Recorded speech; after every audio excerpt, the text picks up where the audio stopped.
How can you save time and easily summarize data in Microsoft Excel? Create pivot tables. Hi, I'm Bjork, the Software Pro. I'm a Microsoft Certified Trainer and Certified Excel Expert. In this online training, we'll look at the key steps to get started to create, format, and modify pivot tables in Excel. A pivot table is an interactive table that summarizes, organizes, and compares large amounts of data in a worksheet. With it, you can quickly slice and dice your data. You can examine the data for similarities, differences, highs and lows. The data a pivot table is based on is called the source data, and each column in the data represents a field or a category of information which you assign to different parts of the pivot table to determine how the data is assigned. With a pivot table, you simply drop the data into one of four areas. You don't need to use all of these, but they include row labels, values, which is something that you can quantify.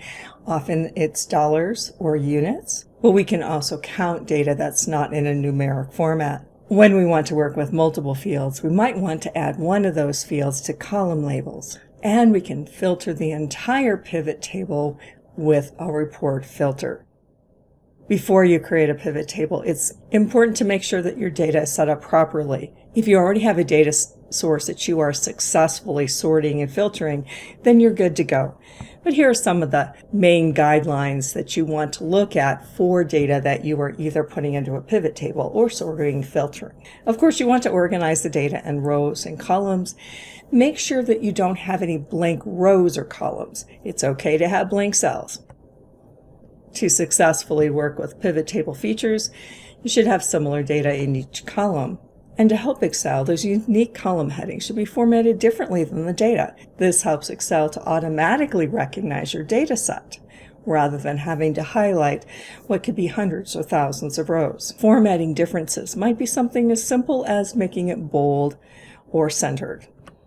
Essentially, what we want to do is create an island of data. And so if there are title rows or other introductory parts of that worksheet, make sure that there's at least one blank row to separate that from the data that you want to analyze with the pivot table.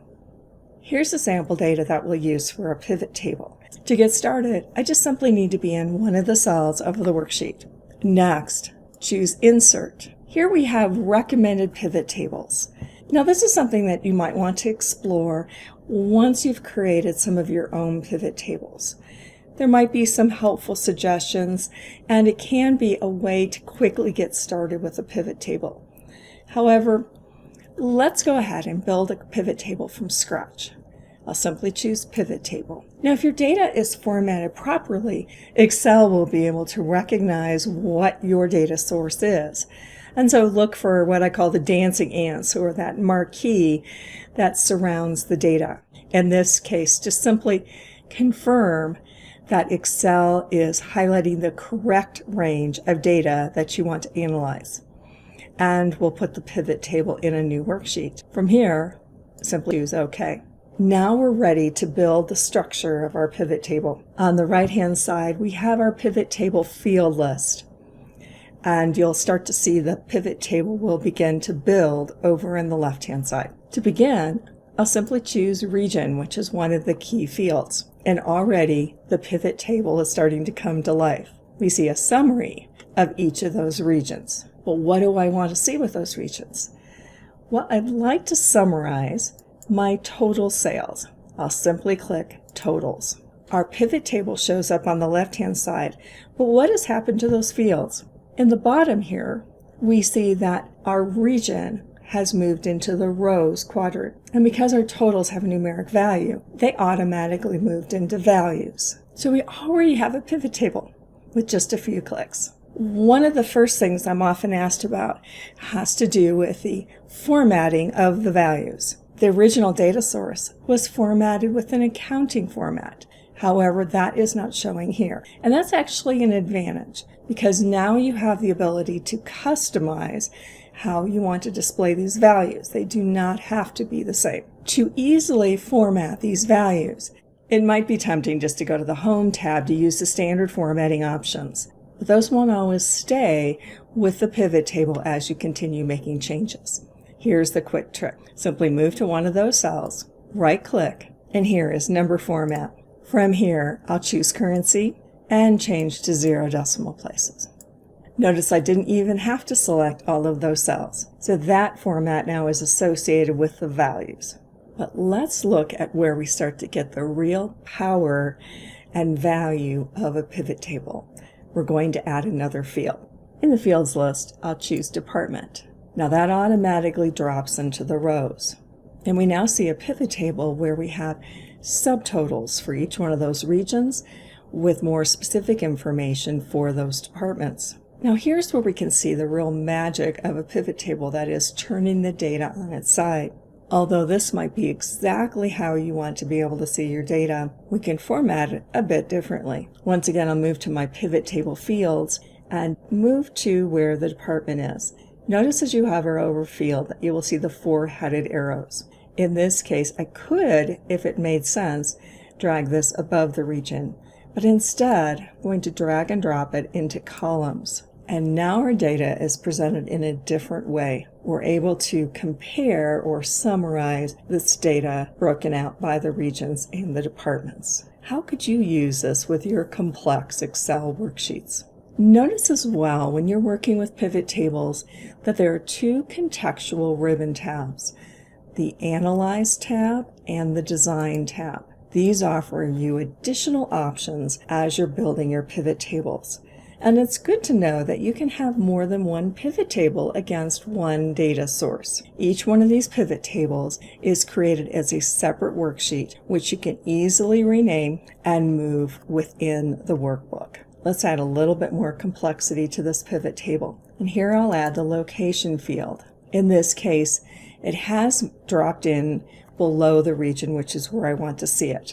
But always keep in mind that these fields can be moved around based upon the hierarchy you have within your data. So within a few minutes, I've created a pivot table that summarizes my information in a way that might have taken hours to do if I was trying to sort and filter the data directly. If you create any pivot tables, here's the most important thing you need to know, and that is about refresh.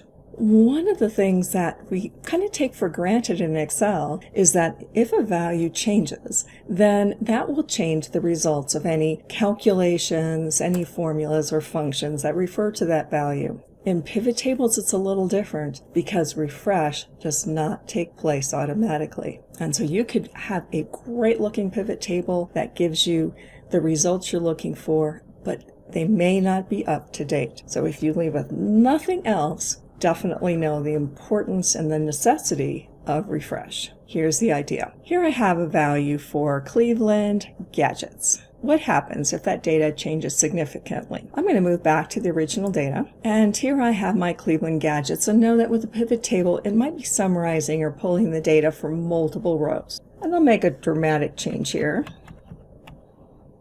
And let's say as well that we also have someone who has perhaps moved or is now part of that location. And so they're also contributing to the Cleveland gadgets. But what happened to our pivot table? Not a thing. That value has not updated. And so we don't want to be making assumptions or decisions based upon data that is not current. Here's what you need to know. In the Pivot Table Analyze ribbon, here's an option for refresh. Now the keyboard shortcut's Alt F5. If you have multiple pivot tables, instead of refresh, choose refresh all. This should be part of your procedures prior to making decisions or finalizing this project. You don't have to know which values have changed, just that you want to refresh the pivot table based upon those values. And so I'll refresh all. And notice now that this value for the Cleveland gadgets has been updated, and we no longer have values for the other location. So make sure that refresh is part of your process when you are working with pivot tables. It's also good to know that if you have a data source that continues to change, you continue adding data to it or adding rows to it. In the Analyze ribbon, here is Change Data Source. This is where you can then change the range that Excel is using for that data source to make sure that your data is up to date. Here's one of my favorite tricks with pivot tables. Have you ever had a need to maybe extract just certain rows from your data source? We could do that by copying the worksheet and then sorting and deleting those rows we no longer need. But it's so easy once you have a pivot table. What if we're asked, where did the data for Chicago come from? What are those data records? All we have to do is move to one of those values and double click. We now have a brand new worksheet with all of the records that contributed to the Chicago values. That's all we have to do. These aren't linked back to the original data source, and so they would not reflect any changes. But this is another way that a pivot table could save you a huge amount of time, because you're able to extract this data to a separate worksheet that you could even move to another workbook. What are some other tips and techniques that will help you to take advantage of working with pivot tables? One of the things that we see here, because we have multiple rows in our pivot table, we also now have groups. Notice the minus next to our regions. This gives you the option to collapse. By simply clicking on the minus, we're able to collapse that particular section if we don't need to see that detail. And we could do that individually. I'll go back to the plus to expand it. Or if you have that highlighted, in the Analyze tab, we have an option on the left-hand side here, and it may show differently with your resolution, and that is, I'll simply collapse the field, and all of the regions will be collapsed. This gives us a different way to see the information while maintaining the structure of the current pivot table. And we can go back and expand that as well. Another feature to explore are those options under the Design tab. For instance, you can choose different pivot table styles, perhaps something a little bit more dramatic, or you could go to very basic options as well. There are also choices related to how you want to see those subtotals, perhaps at the bottom of the group rather than the top of the group. Do you want to see grand totals? And there are a variety of different options for the report layout. Let's wrap up by looking briefly at some of your options for sorting and filtering. Notice for each of these pivot table fields that there is now a drop down. And so for this option, for instance, for my regions, I can simply select that and choose, for instance, that I want to see only certain regions. And so now we've easily been able to filter that information. The same thing could be true as well for my columns. Here I'll clear the filter. We also have some options for sorting. Currently it's sorted by the regions and then the locations within those regions. But instead, if we wanted to sort by the values, simply move over to that field, right click, and here is sort.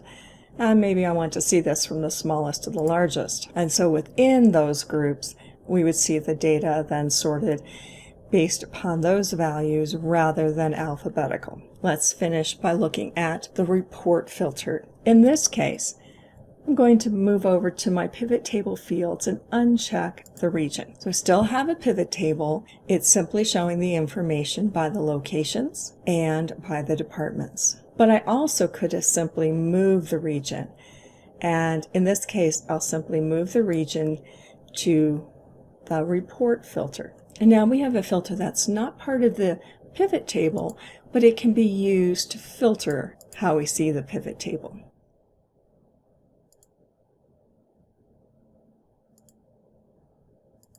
As you continue working with pivot tables, know that filtering options are also available through slicers and timelines. You can create custom calculations and even build pivot charts. And that's our look at getting started with the power and flexibility of Excel pivot tables. Now you've seen how to save time and effort by using the powerful pivot table features in Excel. How will you use pivot tables in your next Excel project? For more tips on being productive with Microsoft Excel, visit thesoftwarepro.com/Excel. If this online training was helpful, please like this video and subscribe to this channel. This is Dawn Bjork, the Software Pro. Thanks for watching.